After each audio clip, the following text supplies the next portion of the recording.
Okay, bab 3. Tajuk bab 3 adalah pemeliharaan dan pemuliharaan alam sekitar. So, dalam tajuk ni kita akan cerita, okay, kita akan discuss pasal alam sekitar. Okay, now the first one kita tengok dulu. Okay, apakah itu keseimbangan alam? Okay, keseimbangan alam adalah satu keadaan apabila proses-proses semula jadi seimbang antara satu sama lain. Apakah proses-proses semula jadi itu? Proses semula jadi itu adalah kita nitrogen, kita karbon dan kita air. So, melalui kita ni maka kandungan nitrogen, karbon dan air dalam alam sekitar, dalam alam semula jadi dapat dikekalkan.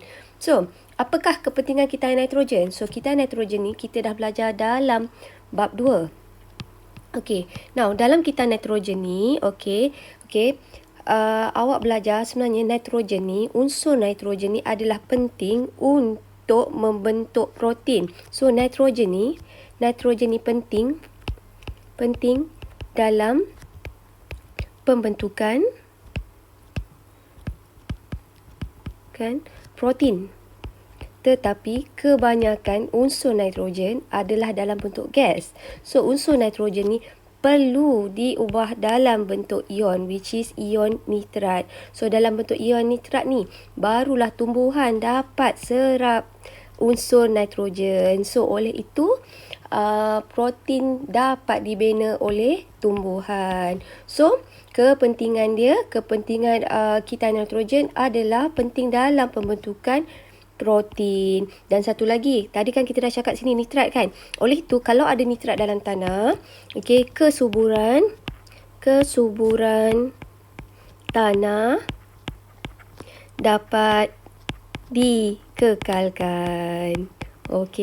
So yang ini awak boleh rujuk balik dalam bab 2. Now kitar yang kedua. Kitar yang kedua adalah kitar karbon. Kitar karbon untuk memastikan kandungan karbon di alam sekitar kita adalah dalam keadaan seimbang. So, macam mana nak jadikan dia seimbang? Melalui ada proses-proses tertentu. Contohnya proses fotosintesis, respirasi, penguraian dan juga pembakaran. Kalau dari gambar ni, awak boleh nampak hanya proses fotosintesis yang guna karbon dioksida. Nampak tak arrow ni? So, fotosintesis. Kalaulah proses, contohnya macam proses respirasi, pembakaran dan juga penguraian, yang ini adalah proses yang bebaskan gas karbon dioksida. So, now respirasi. Respirasi adalah proses penghasilan tenaga. So, ini adalah proses respirasi. Ini pula ini adalah proses pembakaran. Yang ini adalah penguraian. Now yang ini pula, yang ini Q ni, sebab dia cerita pasal karbon kan. So sebenarnya semua benda hidup akan menjalani proses respirasi, sebab proses respirasi adalah proses menghasilkan tenaga. So yang Q adalah proses respirasi. So again, proses respirasi adalah proses yang hasil kan tenaga dan juga gas karbon dioksida. Now seterusnya kita yang ketiga. Kita yang ketiga adalah kita air. Kita air ni adalah, awak perasan adalah perubahan air tau. Perubahan air daripada bentuk wap. Yang ni wap, ini dalam keadaan cecair. So air dalam bentuk cecair menjadi wap ni, kalaulah daripada yang laut ni, ini adalah penyejatan. Kalau awak nampak yang ni, bakar ni, of course lah, ini adalah pembakaran. So, dalam tajuk ni kita cerita pasal kita air kan. So, apa proses tumbuhan ni akan menghasilkan air atau ada molekul air terbebas keluar. So, ini adalah transpirasi. Yang ini adalah respirasi. Okey, sebenarnya respirasi kalau saya, tumbuhan ni pun boleh bertranspirasi. Boleh berrespirasi. Tapi yang paling senang awak nak faham adalah tumbuhan mengalami transpirasi. So, transpirasi adalah proses kehilangan proses air tersejat, molekul air tersejat dari stoma, tersejat keluar dari stoma. Okey, now ini awak nampak proses respirasi, transpirasi, pembakaran dan penyejatan. Proses ni molekul air berubah daripada cecair menjadi wap. Okey, kalaulah kondensasi je. Okey, kondensasi adalah perubahan molekul air daripada wap, gas menjadi cecair. So, yang turun ni adalah hujan. Hujan adalah proses kondensasi. So, ingat, kita ada 3 jenis sekitar untuk make sure alam sekitar kita dalam keadaan seimbang, which is sekitar air, and then kita ada kitar karbon dan kitar nitrogen. Okay, now, bila kita cerita pasal alam sekitar, kita kena cerita pasal organisma hidup. So, bila kita cerita pasal keseimbangan alam, okay, kita akan discuss pasal rantai makanan, mengenai rantai makanan. Yang ni awak dah belajar masa menengah rendah kan? So, rantai makanan wajib. Okay, kita panggil dia yang pertama, arastrof yang pertama. Dia mesti mula dengan pengeluar. Dan pengeluar wajib daun hijau atau tumbuhan. So, apakah itu pengeluar? Pengeluar adalah organisma yang boleh hasilkan makanan sendiri. Okey, now, kemudian awak tengok rantai makanan. Rantai makanan, okey, kita tengok organisma yang makan daun hijau ni. Okey, kita panggil dia sebagai pengguna primer. So, pengguna primer ni biasa herbivore lah. So, awak ingat, arrow ni sebenarnya bukan sesaja tau. Arrow ni, anak panah ni sebenarnya merujuk dimakan. So, kita kata daun hijau dimakan oleh beluncas. Beluncas dimakan oleh katak. Katak dimakan oleh ular. So, sebenarnya anak panah ni merujuk perkataan dimakan oleh. So, daripada rantai makanan, kita boleh ubah dia dalam bentuk piramid nombor. Okey, apakah itu piramid nombor? Piramid nombor ni sebenarnya merujuk kepada saiz dan juga bilangan. So, maksudnya macam ni. Semakin ke atas, ke puncak piramid ni, awak tengok, bilangan semakin kurang, tapi saiz semakin bertambah. So, daripada rantai makanan, kita boleh convert dia, tukar menjadi piramid nombor. Daripada piramid nombor ni, apa yang awak nak baca?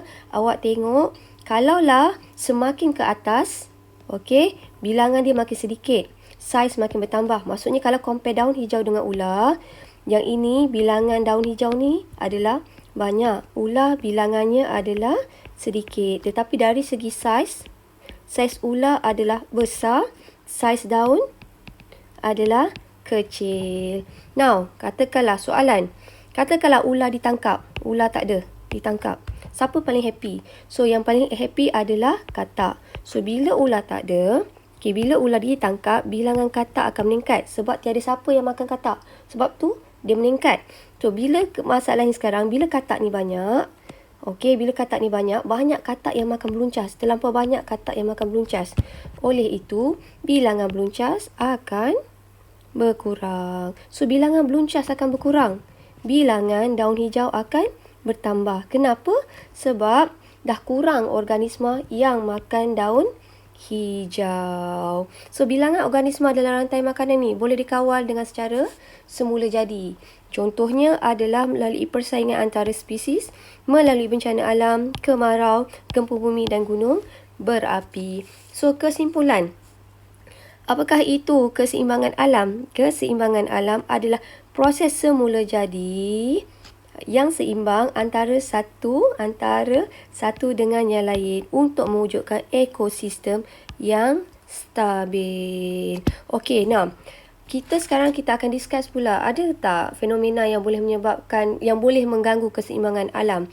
Ada. So, fenomena tu adalah disebabkan oleh pencemaran. Pencemaran ada banyak punca. Dan kalau awak tengok daripada gambar yang sini, punca dia kat sini adalah pembakaran bahan api fosil, pembakaran asap kenderaan dan juga jentera, bahan kimia dalam pertanian, and then pembuangan plastik, pembuangan sisa industri dan penggunaan klorofluorokarbon, which is CFC. Sebenarnya ada banyak lagi, tapi kita fokus yang ini saja dulu, okey? Nah, mula-mula kita tengok punca pencemaran. Okey. Nah, punca pencemaran tadi daripada gambar rajah di atas ni. Okey, pertama adalah pembakaran bahan api fosil. Now, pembakaran bahan api fosil ni sebenarnya boleh menghasilkan jelaga. Jelaga ni adalah macam asap yang ada warna hitam-hitam tu. Okay. So, ada gas karbon dioksida, gas karbon monoksida dan juga gas beracun, which is sulfur dioksida dan juga nitrogen dioksida. So, gas ni, sulfur dioksida dengan nitrogen dioksida ni boleh menyebabkan hujan asid. Kemudian, okay, punca pencemaran kedua, pembuangan sisa industri. Contoh sisa industri adalah bahan radioaktif, okey, dan juga sisa bahan toksin macam nikel dengan kadmium. Ini adalah sebenarnya logam berat. Logam berat ni boleh mengganggu kita punya sistem saraf, okey. Now, ketiga adalah penggunaan klorofluorokarbon ataupun nama glamournya adalah CFC. Awak nampak saja CFC. Ini akan menyebabkan fenomena penipisan lapisan ozon.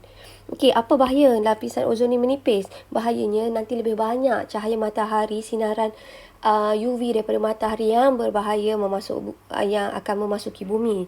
Sebab sebenarnya ozon ni macam filter, dia penapis, dia tapis semua sinaran sinaran matahari. Okey, so apakah bahan-bahan yang mengandungi CFC? Contohnya tin aerosol, penghawa dingin, aircon dan juga peti sejuk. Okey, punca lain yang boleh menyebabkan pencemaran, pembuangan plastik, sampah dan juga bahan kumbahan. So, bahan kumbahan ni bahaya, dia bertoksik. Okey, dia boleh menyebabkan penyakit. Okey. Now, kenderaan dan jentera pembakaran, maksudnya penggunaan petrol, penggunaan bahan bakar macam petrol dan juga diesel. So, dia akan menghasilkan asap, gas karbon dioksida dan gas karbon monoksida ni sebenarnya.